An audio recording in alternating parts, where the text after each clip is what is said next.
Fala galera, dando continuidade à nossa trilha de conhecimento Programação Orientada a Objetos, hoje iniciaremos de fato a orientação a objetos com Java. E ao entrarmos nesse mundo mágico da orientação a objetos, é importante compreendermos alguns conceitos que são primordiais e que irão nos acompanhar durante toda a nossa trilha de aprendizado desse paradigma de POO, certo? Programação Orientada a Objetos. E o primeiro conceito é o conceito de classe. O que é uma classe, galera? Classes são abstrações do mundo, são generalizações. Vocês vão pegar algo do mundo real, do mundo em que vivemos, e vocês vão trazer isso para o código, certo? Uma classe ela possui atributos e métodos, ou seja, possui características e ações que aquela entidade do mundo real que tu trouxe para o código pode executar. Por exemplo, se eu perguntar a vocês quais características e ações podemos destacar que definem um ser humano. Como atributos, como características, eu posso destacar gênero, cor do cabelo, cor dos olhos, altura, peso. Agora, quanto a ações, certo? Quanto aos métodos, geralmente métodos são verbos, galera. Então, quanto às ações, quanto aos métodos, eu posso destacar falar, comer, dormir, correr. Tudo isso são características e ações que podem definir um ser humano, certo? Eu gosto de destacar porque muita gente se confunde nisso, porque em nenhum momento eu atribuí valores à cor dos olhos, em nenhum momento eu atribuí valor à cor dos cabelos, certo? Perceba que é uma generalização, eu abstraio informação do mundo real ao passar isso para o código. E outra coisa que eu gosto de destacar em relação aos métodos, em relação às ações. Em nenhum momento eu executei a ação, eu apenas defini a ação. Eu defini que um ser humano ele pode falar, eu defini que ele pode comer, pode dormir, mas em nenhum momento eu executei de fato aquela ação. Agora, se a gente fizer a mesma pergunta, só que considerando um cachorro, quais características e ações podemos destacar que definem um cachorro? Como características eu posso destacar, como atributos no caso, eu posso destacar uma raça, idade, o sexo, porte, entre outros, certo? Agora, quanto a ações, quais métodos eu posso destacar que podem definir um cachorro. Um cachorro ele pode latir, um cachorro ele pode comer, pode dormir, pode correr e diversos outros métodos. Então, eu gosto de destacar isso, eu gosto de enfatizar. Em nenhum momento eu atribuí valor a um atributo, em nenhum momento eu executei o método, eu apenas defini o método, eu especifiquei aquele atributo. Agora, um exercício mental para vocês. Se eu der uma classe carro e perguntar quais características e ações podemos destacar que definem uma classe carro? Vamos lá, 5 segundinhos para vocês pensarem em algumas características para uma classe carro, em alguns atributos. E aí, galera, vocês pensaram em quais? Aqui no momento eu pensei em cor do carro, marca do carro, ano do carro, quantidade de portas, isso são só alguns atributos. Agora, em relação às ações, em relação aos métodos, quais métodos vocês conseguiriam pensar para uma classe carro? Vamos lá, 5 segundinhos de novo.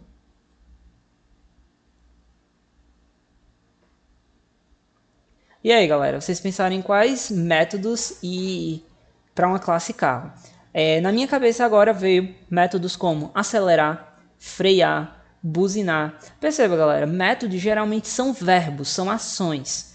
Então, perceba como é muito simples abstrair algo do mundo real e passar isso para um código, certo? Agora vamos ver de fato como é que se cria uma classe em Java. Vamos colocar as mãos na prática. A gente está aqui no nosso Eclipse, a ideia é utilizada nas aulas anteriores, enfim. E eu vou criar uma classe, eu vou criar um projeto do zero com vocês. File, New, Java Project. E eu vou dar o nome desse projeto Aulas de POO, certo? Aulas de POO. Ele vai perguntar se eu quero criar módulos. No momento eu vou dizer que não. Mais tarde vocês vão entender o que são módulos. E ele vai criar essa pastinha aqui, galera, no canto superior esquerdo, aulas PO, e ela vai vir com as seguintes subpastas: settings, bin, search e alguns arquivos adicionais do Java. Na nossa pasta search, eu quero que vocês cliquem com o botão direito, ele vai abrir um menu suspenso, e nesse menu suspenso a gente vai fazer New, e a gente vai criar a nossa classe, Class. Primeiro eu vou criar uma classe chamada Main, certo? Essa classe Main, todo programa Java tem que ter uma classe Main, certo? E a estrutura básica dela é public static void main. Não se preocupem agora com essas palavras-chave, vocês vão entender aos poucos. Pronto, criamos nossa classe main. E agora eu quero criar uma classe carro, certo? Então, novamente aqui em cima da nossa pastinha search, botão direito, new class. Eu vou dar o nome dela de carro. E algo importante, galera.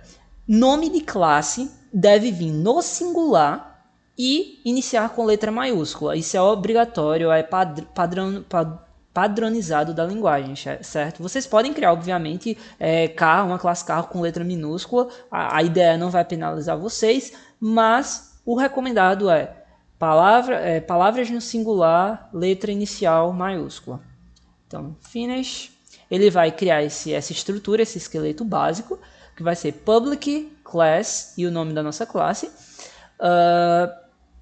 E agora vamos começar a criar atributos para essa classe. Como é que eu crio atributos em Java para uma classe? É igual vocês faziam nos vídeos anteriores, antes de iniciar a orientação a objeto. Você define o tipo, nome do atributo. Inicialmente eu quero só apresentar dessa forma, vocês têm outras formas que vocês vão ver mais na frente, mas no momento isso. Tipo do atributo, tipo da variável, nome da variável, certo? Então vamos lá, eu vou criar uma classe carro, então eu vou dar um string marca, vai ser a marca daquele carro. Int ano, vai ser o ano do carro.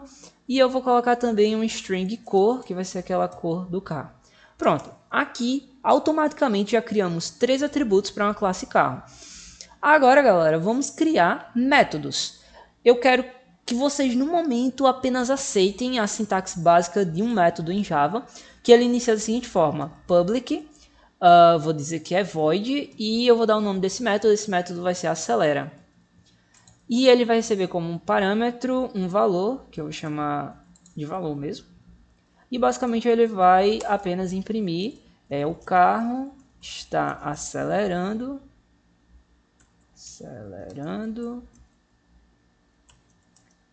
concatenar isso com valor, concatenar isso com km por hora.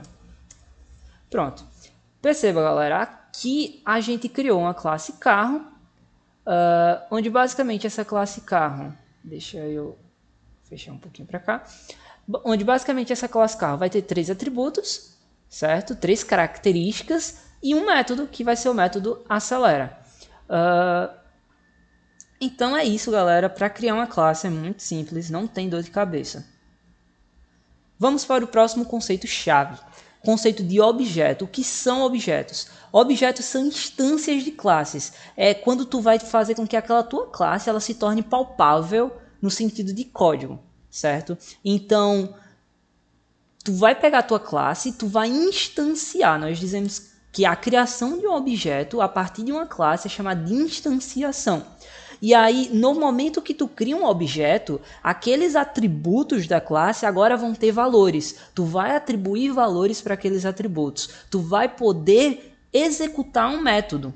Diferente da classe, quando nós criamos, que apenas definíamos os atributos, definíamos os métodos, mas em nenhum momento nós executávamos aquele método. Agora, nos objetos, é possível executar o método. E para criar um objeto, instanciar um objeto, se acostume com essa palavra que é muito comum, nós utilizamos o operador new. Basicamente, a partir do momento que tu cria uma classe, vocês definem um tipo com aquele nome da classe. Anteriormente, nós utilizávamos apenas os tipos primitivos, int, double, float, certo? Tudo isso é tipo primitivo. Mas quando nós criamos uma classe, aquela classe ela passa a ser um tipo composto. E vocês já utilizaram um tipo composto. O tipo string é um tipo classe.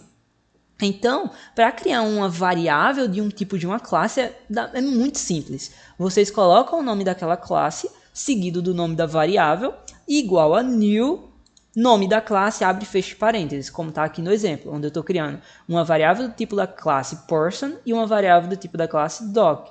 Percebe, é muito simples. E como é que o operador new ele funciona? Ele realiza o processo de alocação dinâmica de memória. Ele vai lá no heap e vai alocar um espaço de memória para aquele teu objeto. E ao fazer isso, ele retorna para essa variável um endereço, ou seja, essa variável vai passar a ser um ponteiro para aquele espaço de memória alocado. Então, o new ele é poderosíssimo e ele realiza esse processo de instanciação. Agora vamos ver como é que a gente instancia isso no código de fato. Vamos lá para a classe main e eu quero criar uma instância, um objeto da nossa classe carro. Como é que eu faço? Carro, nome da nossa classe, chamar ele de C1, igual a new, carro, abre e fecha parênteses, ponto e vírgula. Pronto, galera. Criei, instanciei um objeto da nossa classe carro. Sem dor de cabeça, sem complicação, muito fácil. Não tem o que errar aqui. Vamos agora para o próximo tópico, próximo conceito, que é o conceito de métodos, que eu já apresentei a vocês, mas agora é um pouco mais detalhado. Métodos, como eu disse, são ações. O objeto vai realizar uma ação. E como é que eu chamo, como é que eu realizo aquela ação a partir de um método? Basta utilizar o operador ponto, onde tu vai fazer nome do objeto da classe, ponto, nome do método. Como aqui, no exemplo, eu criei uma classe car C1 e na verdade, eu criei uma classe car, criei uma variável C1 desse tipo de classe e eu estou utilizando o método speedup, onde eu estou acelerando o carro em 10 km por hora. Então, eu estou fazendo nome da minha variável C1.speedup 10. E algo importantíssimo que eu gosto de destacar em relação a métodos, eles promovem duas coisas que tem que ficar fixado na cabeça de vocês. Ele promove delegação. O que é a delegação? Delegação você vai dizer que determinado trecho de código vai ser o responsável em realizar aquela atividade, aquela função. E isso, para quem vem da programação estruturada, já está acostumado. Quantas vezes vocês já criaram uma função para calcular uma média, por exemplo? Uma função para fazer um tratamento de um string. Tu está delegando para uma parte do teu código aquela responsabilidade de fazer algo. E outra coisa que os métodos promovem é o reaproveitamento. Ou seja, se tu precisar calcular a média, novamente na questão da programação estruturada, tu não tem que repetir o código de média 50 vezes se tu tiver que calcular 50 médias.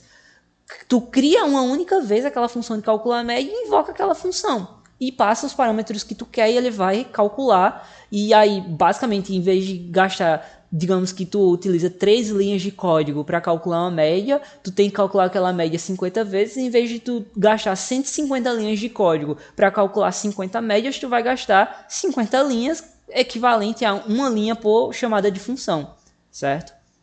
Então, reaproveitamento e delegação é algo primordial de métodos. Agora, como é que a gente faz para chamar no código? Vamos lá para o código, eu mostro a vocês. Eu tenho aqui minha variável C1, que eu criei, minha instância da classe carro, e eu vou chamar o método lá, que eu chamei de acelera. C1, ponto, e aqui eu vou digitar acelera, e vou passar a velocidade que eu quero que ele acelere, vai ser 20. Na definição do método lá na nossa classe, se a gente vier aqui, basicamente eu estou mandando ele printar a velocidade que o carro está acelerando. Então é bem simples, deixa eu salvar. E bora executar.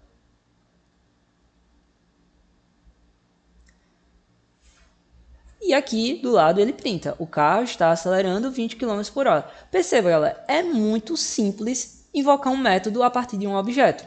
Certo? Basta utilizar o operador ponto, nome do método e passa os parâmetros que ele tem que receber, que são os valores que vêm entre os parênteses. Certo? Mas algo muito importante também do operador ponto é o seguinte, pessoal. Nós criamos a classe, definimos que essa classe tem atributos e métodos, só que em nenhum momento nós inicializamos aqueles atributos. Agora a gente tem um objeto, então agora é possível inserirmos valores naqueles atributos, naquelas características. E como é que eu faço isso? É muito simples, galera. Basta eu vir aqui, C1. E aqui vai ter os atributos da gente. Ano, cor, marca. Eu vou botar aqui. Cor. Eu vou botar preto. Esse é um carro preto. C1 ponto ano. Eu vou dizer que é um carro de 2021. C1 ponto marca. Eu vou dizer que é um carro da Fiat. Certo? Pronto. Criamos o objeto, atribuímos valores aos seus atributos, às suas características e invocamos o método. Aí vocês dizem, e como é que eu faço para exibir o valor de um atributo? Muito simples, galera. Eu vou dar um sysout aqui e eu vou colocar cor do carro. Eu vou concatenar isso com C1, nome do nosso objeto, ponto cor. Vou salvar e executar. E ele printou aqui cor do carro preto. Então perceba, galera, o quão poderoso é utilizar orientação a objeto, o quão poderoso é vocês compreenderem esses conceitos básicos que vão guiar vocês durante todo o aprendizado da orientação a objeto, galera.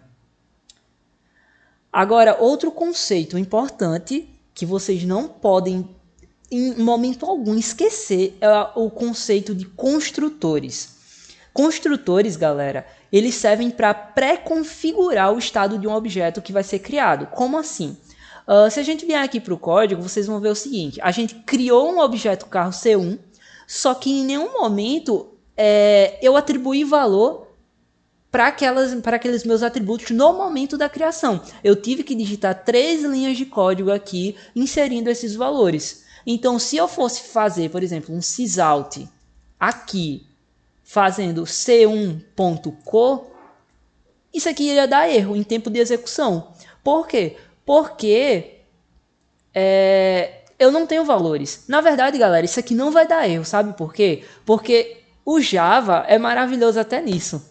Ele atribui valores automaticamente para nossos tipos. Tipo string é iniciado com valor null. O tipo int é iniciado com valor 0. O string, valor null. Então, automaticamente isso aqui não dá erro. Mas assim, fica inconsistente, porque se tu quisesse printar a cor do carro aqui, após a criação, ele não iria printar, ele ia printar null. Vamos executar e vocês vão ver. Como eu disse, não deu erro e printou null. Porque, como eu mencionei, o Java ele atribui automaticamente valores padrões para nossos atributos. Só que, depois que a gente fez a atribuição daquelas características para os nossos atributos, é que ele veio exibir aqui, cor preto. Agora, vem o poder do construtor. Em vez da gente ficar digitando atributo por atributo, linha por linha, a gente pode vir aqui na classe carro e criar um construtor. Como é que cria um construtor? Basicamente, você vai fazer public e digitar o nome da classe. Nesse caso é carro. Pronto. Aqui nós temos um construtor. Só que agora a gente precisa passar os valores para os nossos atributos. Então, vou passar aqui, int ano, int string marca. Galera, outra coisa que a galera se confunde. Não é preciso que esses valores que eu estou passando no construtor estejam na mesma ordem dos atributos da classe, certo? String cor. E agora eu vou atribuir esses valores aos meus atributos da classe. Então, como é que eu faço isso? Eu faço marca igual a marca. Aí vai começar a complicar a cabeça de vocês. Por quê? Como eu estou utilizando o mesmo nome no construtor e o mesmo nome nos atributos, como é que eu faço para diferenciar um atributo da classe e um valor que eu estou passando como um parâmetro, ou seja, como que eu estou passando na linha do construtor? Basta eu vir aqui e fazer this ponto. Ao fazer isso, eu estou me referindo que essa marca aqui, antes do sinal de igual, se refere ao atributo da classe. Então, agora fazemos com os outros. This.ano igual a ano. This.cor igual a cor. E ao fazer isso, nós pré-configuramos o nosso objeto. E aí, aqui na hora de criar o objeto, Perceba que o Eclipse ele já deu um erro na linha do construtor, na linha da instanciação do nosso objeto. Por quê? Porque ele está esperando com que a gente passe valores para o construtor. E como é que a gente faz isso? Basicamente, deixa eu apagar essas 3 linhas. Aqui entre os parênteses, eu vou digitar os meus valores, que está na seguinte ordem. Está na ordem ano, marca, cor. Então, eu vou digitar aqui ano 2010. A minha marca vai ser... Eu vou colocar Fiat de novo. E a cor eu vou colocar vermelho. Agora eu vou executar e ele vai realizar esse print aqui. Quando eu executo, perceba, vermelho. Ele criou o objeto e no momento da criação ele já inseriu aqueles atributos. Agora, se vocês quiserem modificar esses atributos, basta fazer c1.cor, eu quero que a cor agora seja preto. Executo de novo. Ele printa vermelho aqui nessa linha 6, porque criamos o objeto com a cor vermelha e executamos um print, não alteramos a cor. Ele printa vermelho, executa o método, eu altero a cor do meu carro e executo novamente o meu print. E aí ele vai mostrar a cor preto porque eu já alterei a cor do carro. Então perceba, galera, os construtores eles nos dão esse poder de pré-configurar um objeto. E algo importante e também muito incrível da linguagem Java, que é se nós não definirmos um construtor, o Java ele cria um construtor padrão, ele define um construtor padrão. É igual a dos atributos lá, que se você, por exemplo, não... deixa eu tirar esse construtor. Pronto, deixa eu tirar daqui também. Pronto. Esse print aqui, eu não estou pré-configurando meu objeto. Então, esses atributos da minha classe vai vir com o valor padrão. String null, inteiro 0, ponto flutuante 0.0 e assim sucessivamente. A mesma coisa vai acontecer com o nosso construtor. Se a gente não definir um construtor, o Java ele define um construtor padrão. Perceba que tanto na classe main ele não dá erro. Perceba, na linha 4 não dá erro. Por quê? Porque o Java definiu esse construtor padrão. E como é o construtor padrão em Java? O construtor padrão em Java basicamente é public, nome da nossa classe, abre e fecha parêntese, abre e fecha chaves, pronto. Construtor padrão em Java. E é basicamente isso que o Java faz quando você não define explicitamente um construtor. Além disso, os construtores oferecem a possibilidade, não só os construtores, mas depois eu explico mais sobre isso, mas como a gente está falando de construtor, eu quero detalhar isso, mas os construtores eles permitem que exista mais de um construtor. Isso é chamado de sobrecarga. Não se preocupem com isso, na próxima aula eu vou falar melhor sobre sobrecarga, porque existe tanto sobrecarga de construtor quanto sobrecarga de métodos. Mas vamos em relação aos construtores. Aqui eu defini meu construtor padrão, construtor que o Java já define. Eu posso criar um outro construtor, que era aquele que a gente tinha, e pronto. O que é a sobrecarga? Como ela funciona, vocês vão ter que assistir a próxima videoaula para compreenderem como é. Mas aceitem no momento que vocês podem definir mais de um construtor na nossa classe. E aí, como é que você... Aí vocês vão dizer, mas agora não está dando erro. Por que não está dando erro? Porque eu tenho 2 construtores. Um construtor que ele não recebe nada como parâmetro, ou seja, não recebe nada que venha dentro dos parênteses. Então, aqui na classe main, eu estou utilizando do construtor padrão. Agora, se eu quiser utilizar do construtor que recebe algo, então basta eu digitar os parâmetros que eu quero. É muito simples. Então, basta eu colocar aqui, o ano vai ser 2011, a minha marca vai ser, deixa eu pensar aqui, Ferrari. E a cor do meu carro vai ser verde. Pronto. Agora eu vou executar. Deu certo, carro verde. E se eu não quiser utilizar esse construtor com parâmetros, eu apago os parâmetros, salvo, executo. E ele mostra null, porque em nenhum momento eu atribuí valor para meus atributos. Ele utilizou o construtor padrão. E é isso, galera. E, obviamente, só para destacar, construtores são criados utilizando o nome da própria classe, como foi que a gente fez aqui. Utiliza essa palavrinha-chave, public, nome do construtor, que no caso é o nome da nossa classe, abre e fecha parênteses. Não se preocupem com essa palavra-chave, eu irei explicar mais na frente. Então é isso, galera. Espero que vocês tenham curtido essa introdução à aula Java, a aula Java de orientação a objeto, né? Se gostou, deixa o like, coloca no comentário dúvidas e é isso, galera. Tchau, tchau.